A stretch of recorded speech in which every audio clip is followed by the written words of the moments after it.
The thunder of hooves echoed across the valley as Catherine Lane's wagon wheels snapped, sending her tumbling onto the dusty road.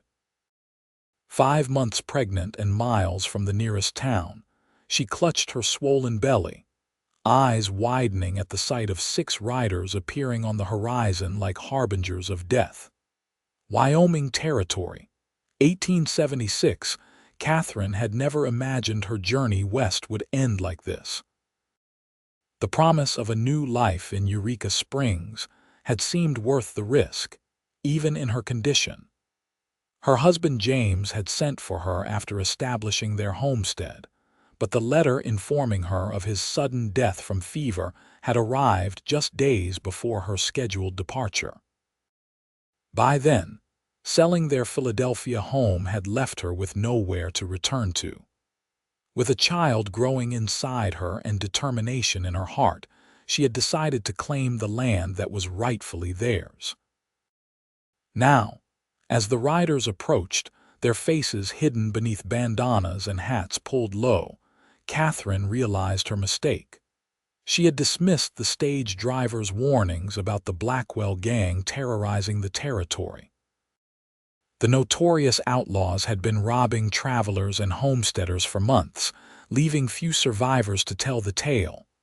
Well, what do we have here? The lead rider dismounted, spurs jingling as his boots hit the dirt. A lady all alone on this dangerous road. Catherine backed against her wagon, one hand protectively over her belly. I have nothing of value. Please, just let me be on my way. The outlaw laughed, a sound devoid of humor. I'll be the judge of what's valuable, madam. His eyes traveled down to her stomach, and his smile turned cruel. Traveling in your condition, your man must not care much for you. My husband is dead, Catherine said, lifting her chin despite her fear. I'm traveling to claim our homestead. Dead is he? The man stepped closer. Then I reckon nobody would miss you either. A shot cracked through the air, and the outlaw's hat flew off his head. The gang whirled toward the source of the gunfire. A lone rider appeared from a stand of cottonwoods, rifle raised. Step away from the lady. Catherine had never seen a man move with such deadly grace. He sat tall in his saddle, sunlight glinting off his sandy hair. His face was weathered by sun and wind, but his eyes were sharp as he kept his rifle trained on the outlaws. This ain't your concern, mister, the lead outlaw snarled, hand hovering near his pistol. I'm making it my concern. The stranger's voice was steady. There's 6 of you and 1 of me, so I reckon some of you might get me, but I promise the first man to draw dies where he stands. The outlaws exchanged glances, calculating their odds. The leader's face twisted with rage, but even he seemed unwilling to test the stranger's aim after seeing the precision of his first shot. This ain't over, he spat, backing toward his horse. Nobody crosses the Blackwell gang. Yet here I am crossing you, the stranger replied calmly. With curses and threats, the gang mounted their horses and rode off, kicking up clouds of dust. Only when they were specks on the horizon did the stranger lower his rifle and approach Catherine. Up close, she could see his eyes were the color of a summer sky. Madam. He tipped his hat. Yates Fairchild, folks call me Yates, Catherine Lane. She pressed a hand to her racing heart. I thank you, Mr. Fairchild, they would have. Best not to dwell on what might have happened. He dismounted, leading his horse to her damaged wagon. Where you headed? Eureka Springs. Catherine watched as he examined the broken wheel. My husband claimed land there before he passed. Yates straightened, dusting off his hands. That's a fair piece from here, and you're in no condition to be traveling alone. His eyes fell to her belly, then quickly returned to her face. Begging your pardon. I have nowhere else to go, Catherine admitted. The land is all I have left. Yates studied the broken wheel, then the fading light. We can't fix this today. There's a creek about a half-mile east. Let's make camp there for the night, and I'll see to repairs in the morning." Catherine hesitated, unsure about trusting this stranger. However heroic his entrance had been, seeming to read her thoughts. Yates added, "I understand your caution, Mrs. Lane. But those men might circle back once they've nursed their wounded pride. You'd be safer with someone watching over you." She knew he was right. "Thank you, Mr. Fairchild." "Just Yates, madam. Mr. Fairchild was my father, and he wasn't much worth remembering." Within the hour, Yates had unhitched her horse, gathered her essential belongings, and led them to a small clearing beside a burbling creek. Catherine watched as he efficiently set up camp, building a small fire and setting coffee to boil. "You're handy around a campsite," she observed. "Been on my own since I was 16. He fed another stick into the fire. "You learn what's necessary. And what brought you to this particular stretch of road today? Not that I'm complaining." A ghost of a smile touched his lips. "I've been trailing that gang for 3 weeks. They robbed a stagecoach I was guarding, killed the driver who was a friend." His expression darkened. "I aim to see them face justice. You're not a lawman. Used to ride with the Rangers in Texas. Now I take odd jobs, guard work, tracking, whatever pays." "Was headed to Laramie when I picked up their trail." Catherine nodded, grateful for his former profession. "And now you've delayed your pursuit to help me. They're headed west. I know where they're going." He poured her a cup of coffee. "Their hideouts in the mountains past Eureka Springs. I can see you safely to town, then continue on." "I couldn't ask that of you." "You didn't ask. I offered." Yates handed her the tin cup. "Besides, you'll need help fixing that wheel and getting settled. Wyoming Territory's no place for a woman alone, especially in your condition." Catherine accepted the coffee, their fingers brushing briefly. A strange warmth that had nothing to do with the hot drink spread through her. "Why would you do this for a stranger?" Yates stared into the fire, his expression unreadable. "Maybe I'm tired of seeing innocent folks suffer while I arrive too late to help." He looked up, meeting her gaze. "Or maybe I just can't abide the thought of leaving you out here alone." That night, Catherine slept in her wagon bed while Yates kept watch outside. Despite her exhaustion, sleep came fitfully. Every sound, the hoot of an owl, the rustle of wind through grass, had her starting awake, fearing the Outlaws' return. Dawn found her bleary-eyed but grateful to see Yates already tending the fire, coffee brewing once more. "Morning," he greeted. "There's a homestead about 3 miles south. I rode out at first light to borrow tools for your wagon. Owner was obliging when I explained the situation." "You've already been riding this morning." Catherine was astonished by his efficiency. "Didn't sleep much." He shrugged, pouring her coffee. "Never do when I'm on the trail." By midday, Yates had repaired the wagon wheel using parts from the homesteader's spare and his own ingenious adaptations. Catherine watched him work, impressed by his capable hands and quiet competence. He spoke little, but when he did, his words were thoughtful and direct. As they prepared to depart, Catherine noticed him scanning the horizon with narrowed eyes. "You think they'll come back?" she asked. "Hard to say. The Blackwell gang doesn't like leaving scores unsettled." He helped her into the wagon seat. "But we've got a 4-day journey to Eureka Springs if the weather holds. Best to keep moving." The first 2 days passed uneventfully. They traveled during daylight hours, making camp when the sun began to set. Yates hunted fresh game each evening, proving as skilled with his rifle as Catherine had first observed. He maintained a respectful distance, sleeping apart from the wagon, but always positioned between her and any potential danger.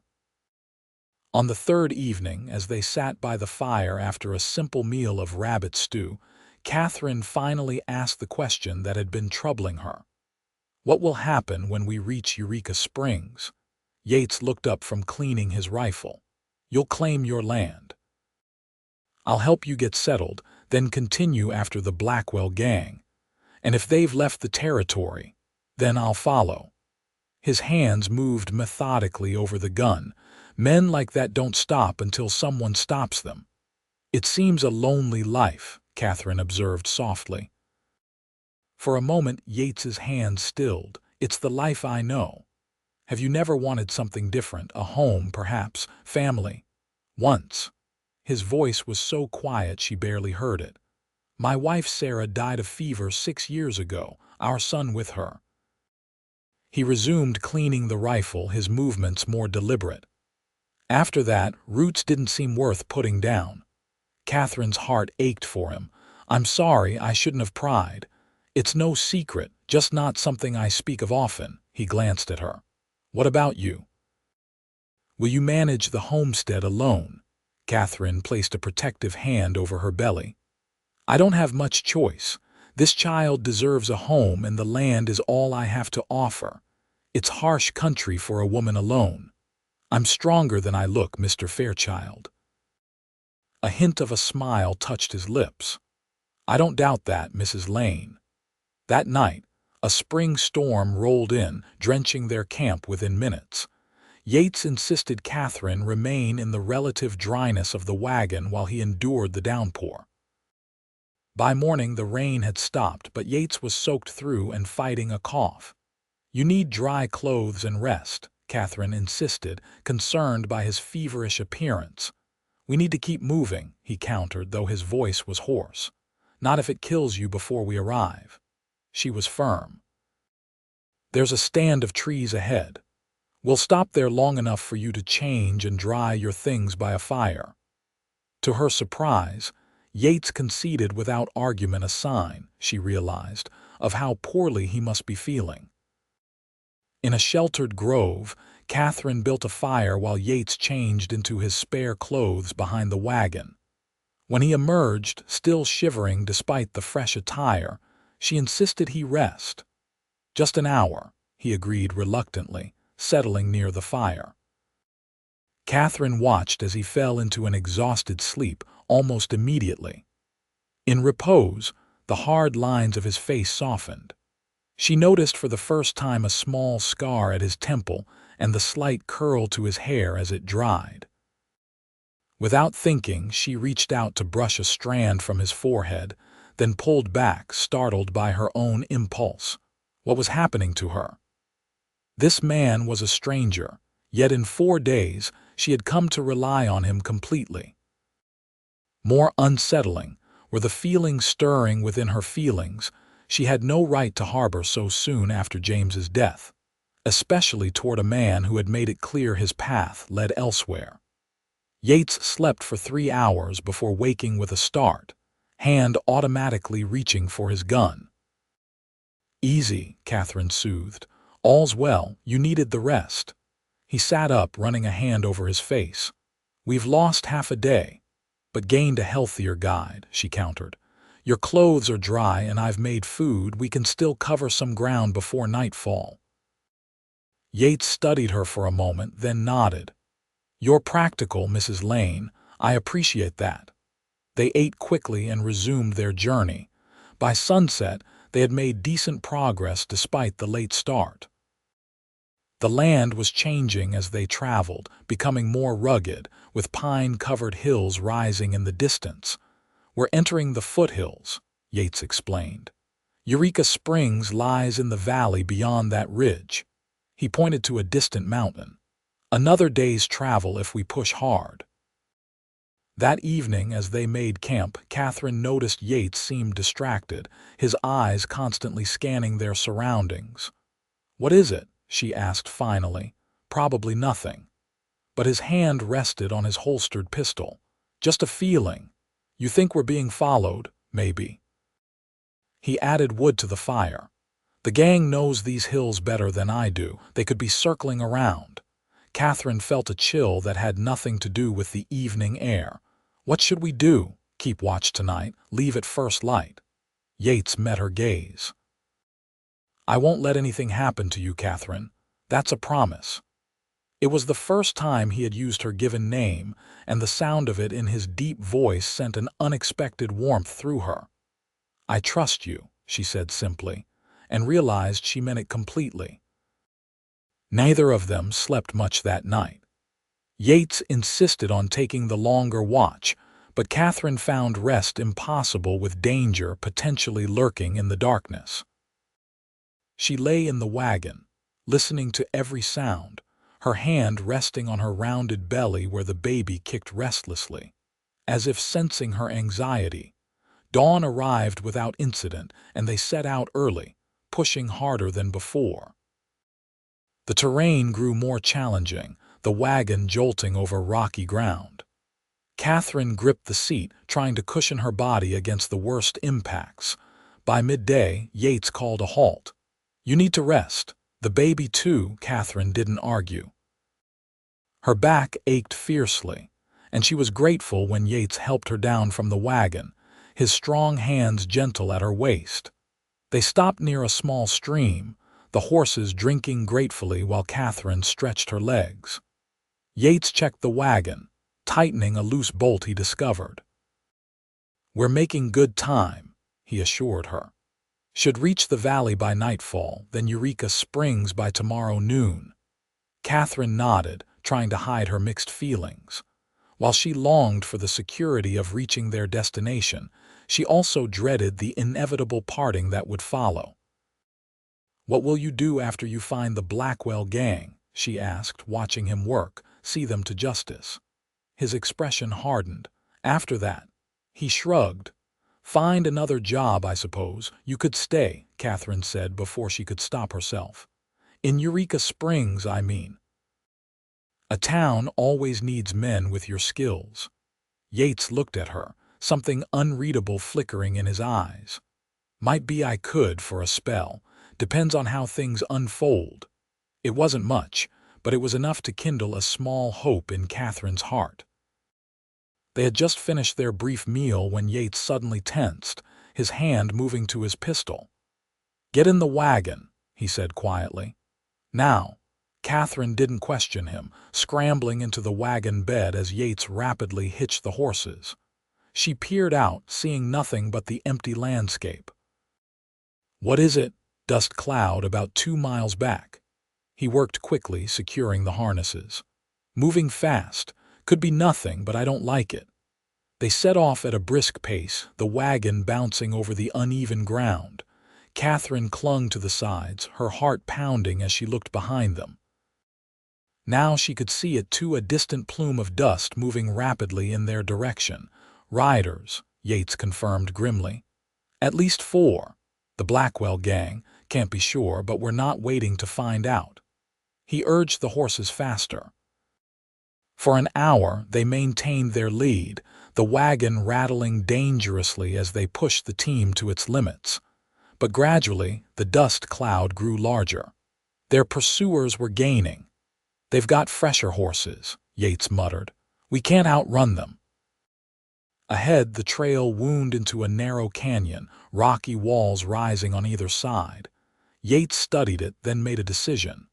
"There's a place up ahead where the canyon narrows. Good defensive position. We'll make our stand there." Catherine felt fear tighten her throat.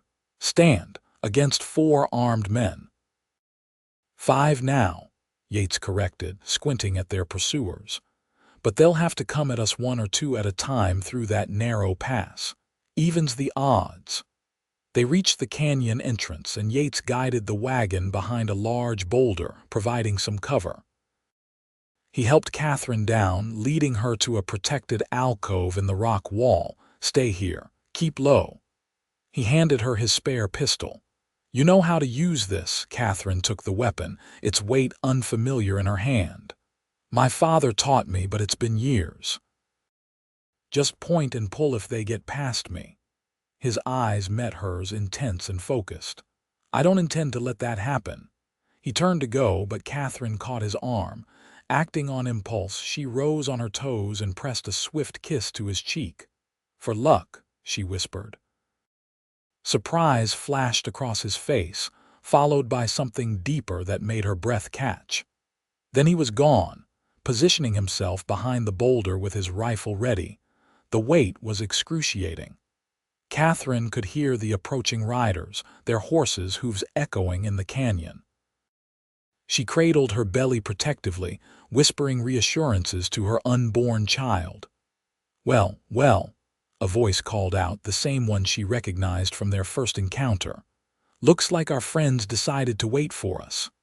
"That's far enough, Blackwell," Yates shouted back. "Turn around and ride away." "This is your only warning." Mocking laughter echoed off the canyon walls. "You've got some nerve, mister. 5 of us, one of you them ain't odds I'd bet on." "Already killed 2 of your gang at Dover Creek last month," Yates replied coolly. "Willing to add to that tally today." A tense silence followed. Catherine could imagine the outlaws conferring, surprised by this revelation. "You're bluffing," Blackwell finally called. "Try me." The standoff stretched for several long moments. Then, without warning, gunfire erupted. Catherine flinched as bullets ricocheted off the rocks around them. Yates returned fire methodically, each shot deliberate. A cry of pain told her at least one of his bullets had found its mark. The shooting intensified, dust and rock fragments filling the air. Catherine pressed deeper into her alcove, the pistol clutched in her trembling hands. The gunfire paused briefly. "You're just prolonging the inevitable," Blackwell shouted, his voice strained. "We've got you pinned." "Yet I'm not the one bleeding," Yates responded calmly, ejecting spent shells from his rifle. Another volley of shots followed. Catherine heard movement to her right and turned to see one of the outlaws had circled around, climbing over the rocks to flank them. He hadn't spotted her yet, his attention on Yates's position. Her hand steadied as she raised the pistol, remembering her father's lessons from long ago. She waited until the man was fully exposed, then fired. The recoil jolted through her arms, but her aim was true. The outlaw cried out, clutching his shoulder as he fell back. The unexpected shot from a new direction confused the gang. Yates seized the opportunity, firing rapidly and forcing them to retreat further. "Catherine," he called, concern evident in his voice. "I'm fine." She assured him, heart racing with the aftermath of what she'd done. The standoff continued for what felt like hours but was likely only minutes. The outlaws' shots became more sporadic, suggesting they were conserving ammunition. "Your woman's got spirit, I'll give you that," Blackwell shouted. "But she won't last out here without supplies. We can wait you out." As if to punctuate his threat, Catherine felt a sharp pain lance through her abdomen. She gasped, doubling over as the first contraction seized her. No, not now. It was too early. Fear clutched at her heart as she realized the stress had triggered labor. Another contraction followed soon after, stronger than the first.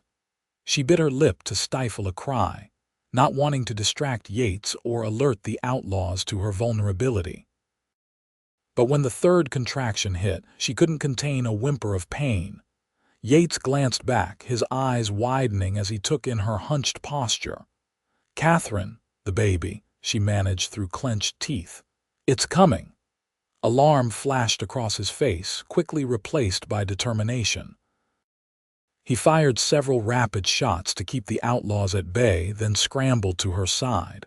"How far apart?" he asked, surprisingly calm. "Minutes only." She clutched his arm as another wave of pain hit. "It's too early, something's wrong." Yates's jaw tightened. "We need to get you out of here." He glanced toward the canyon entrance, calculating. "There's a town about 10 miles east. If we can break through." "We'll never make it," Catherine gasped. "The baby's coming now." The decision played out across his face.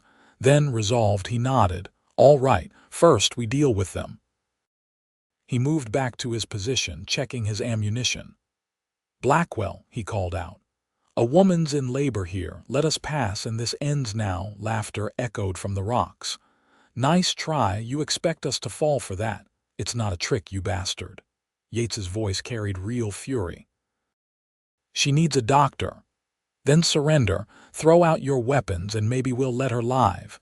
Catherine knew they couldn't trust such a promise. So did Yates, whose expression hardened into something dangerous. Stay here, he told her. I'm going to end this.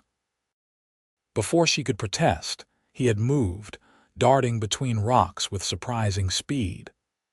Gunfire erupted once more, but this time Yates was advancing, using the terrain for cover as he closed the distance to their attackers. Catherine watched in mingled horror and awe as he engaged the outlaws directly. His movements were fluid and precise, each shot finding its mark. He seemed to anticipate where they would appear, always one step ahead. 2 outlaws fell quickly. A third tried to rush Yates but was met with a brutal efficiency that spoke of years of combat experience. The fourth man turned to flee, only to be dropped by a shot to the leg. Only Blackwell remained, firing desperately as Yates advanced on his position.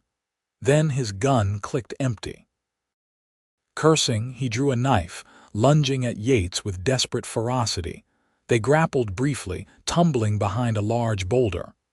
Catherine heard the sounds of struggle, then a single shot. The silence that followed was deafening. "Yates!" she called, fear constricting her throat. For an agonizing moment, there was no response. Then he appeared, blood streaming from a cut on his temple but otherwise intact. "It's over," he said simply. Relief flooded through her, only to be replaced by another searing contraction. She cried out, clutching her belly. Yates was at her side instantly. "Let's get you somewhere better than this rock."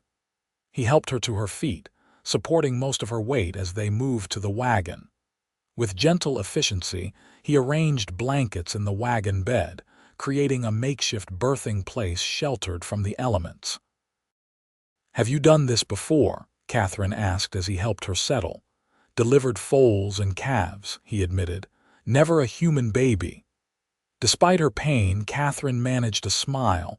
"The principle's not so different, I imagine." Yates's answering smile was tense but genuine. "Let's hope so." The labor progressed rapidly, far faster than Catherine had anticipated for a first birth. Yates proved surprisingly capable, his steady presence a comfort as contractions intensified. He fetched water from a nearby spring, helped her change positions when needed, and spoke in low, encouraging tones throughout. When the moment came to push, he was calm and focused, guiding her with simple instructions.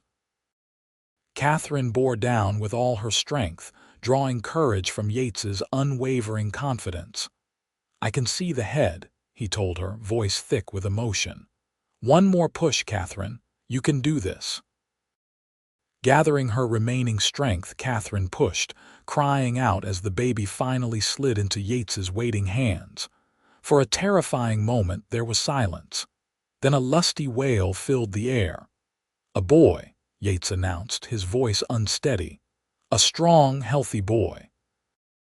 Tears streamed down Catherine's face as he placed the infant on her chest. The baby was small but perfect, his tiny face red with the effort of his cries. She counted fingers and toes, marveling at each miniature detail. "He's beautiful," Yates said softly, his expression one of wonder. "He is," Catherine agreed, looking up at the man who had saved them both. "Thank you for everything." Yates shook his head. "You did all the hard work." His hand hovered near the baby's head, not quite touching. "May I?" "Of course." With infinite gentleness, Yates stroked the baby's fine hair. Something shifted in his expression, a softness Catherine hadn't seen before. "What will you call him?" Catherine considered the tiny life in her arms. "James, after his father." She paused, then added, "Yates for his middle name, after the man who ensured he'd have a chance at life." Surprise and something deeper flashed across Yates's face. I'm honored." They remained at the canyon another day, allowing Catherine to recover enough for travel. Yates buried the outlaws away from their camp, returning somber but satisfied that justice had been served. He fashioned a sling that allowed Catherine to keep the baby close while riding in the wagon, and made sure both mother and child were comfortable for the journey ahead. By the time they departed, something had changed between them. The shared intensity of the birth, the quiet moments after as they marveled at the new life they had brought into the world together, it had forged a connection neither had anticipated. They reached Eureka Springs the following afternoon. The small settlement nestled in a valley surrounded by pine-covered hills, a cluster of wooden buildings with a church steeple rising prominently at one end. People stopped to stare as the dusty wagon rolled down the main street, Yates guiding the team with confident hands while Catherine cradled her newborn. The town doctor, a gruff but kind-hearted man named Ellis, examined both mother and child, pronouncing them remarkably well considering the circumstances. The local boarding house proprietress, a widow named Mrs. Holloway, insisted Catherine take their best room to recover properly. "The homestead will wait," she declared. "You need rest, good food, and helping hands with that little one." Catherine was too exhausted to argue. The events of the past week had drained her completely, and the prospect of comfortable lodgings was irresistible. Yates carried her bags to the room, hesitating at the doorway afterward. "I should see about finding the land office," he said. "Get information about your homestead claim." "You're not leaving?" Catherine couldn't keep the alarm from her voice. Yates's expression softened. "No, not yet.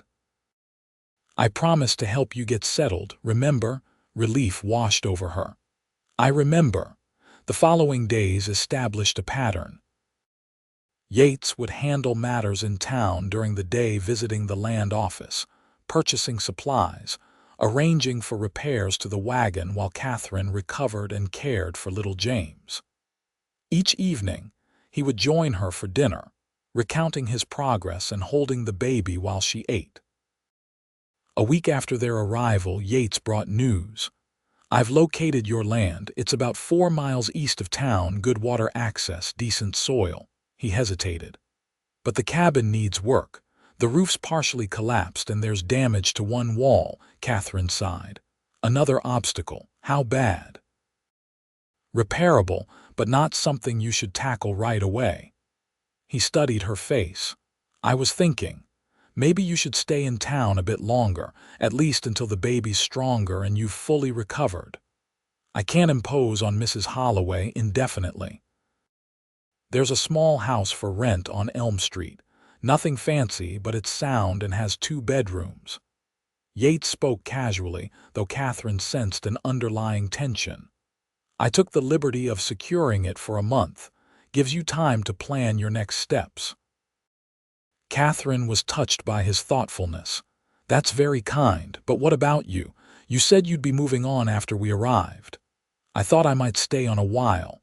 He avoided her gaze, focusing on the baby in his arms. "Town needs a deputy, according to the sheriff. Offered me the job yesterday." "And you accepted?" Catherine couldn't hide her surprise or her hope. "Told him I'd think about it." Yates finally met her eyes. "Depends on a few things." "What things?" she asked softly. He seemed to struggle with his words, unusual for a man typically so direct. "Catherine, these past days, traveling with you, helping with the baby, it's awakened something I thought was long dead." Her heart quickened. "And what's that?" "The desire for more than just the next job, the next town." His gaze was steady now, vulnerable but determined. "I've been alone a long time. Thought that's all there was for me after Sarah and my boy died. But now," she prompted when he fell silent. "Now I find myself thinking of possibilities, of fixing up that homestead, of watching little James grow." He swallowed hard. "Of being there for you both if you'd allow it." Tears welled in Catherine's eyes. "Are you saying you want to stay with us?" "I'm saying I care for you, Catherine, more than I expected to, more than I thought possible again." He carefully transferred the sleeping baby to her arms. "I know it's soon. Your husband's memory is still fresh and you've just had his child. I don't expect anything now, but if you think someday you might consider." He trailed off, uncertainty replacing his usual confidence. Catherine reached for his hand.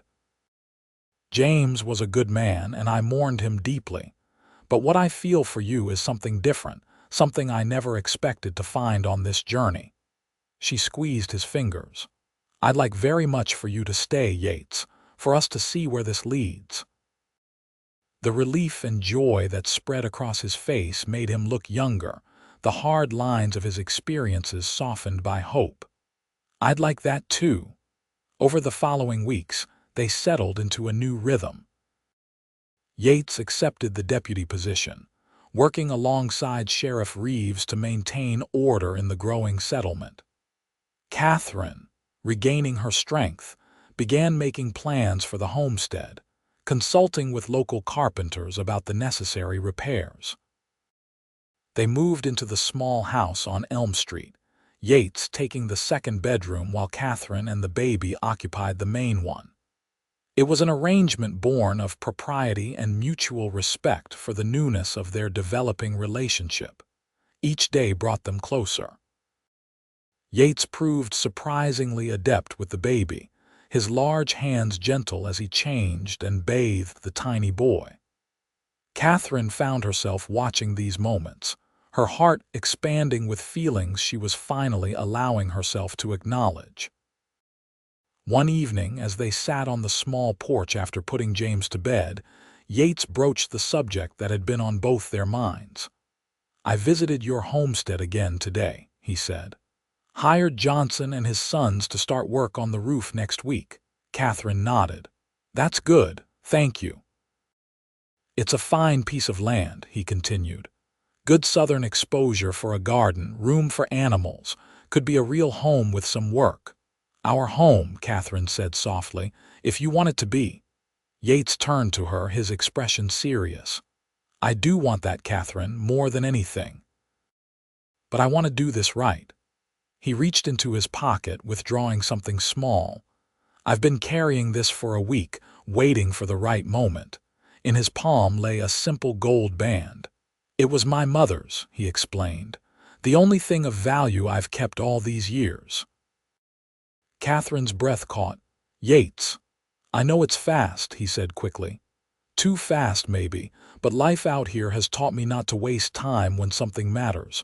And you matter, Catherine, you and James." He took her hand. "I'm asking if you'll marry me. Not today, not tomorrow, but when you're ready. When you're certain."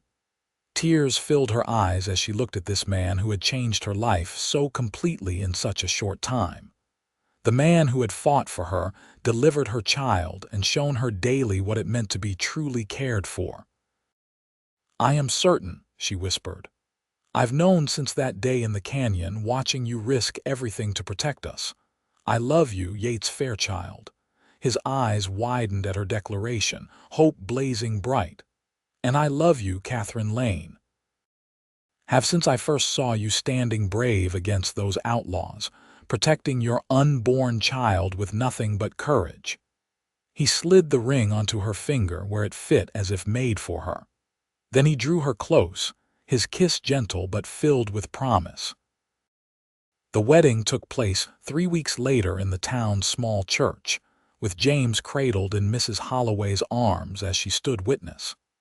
Sheriff Reeves gave the bride away, the entire town turning out to celebrate the union of their new deputy and the courageous widow who had captured his heart.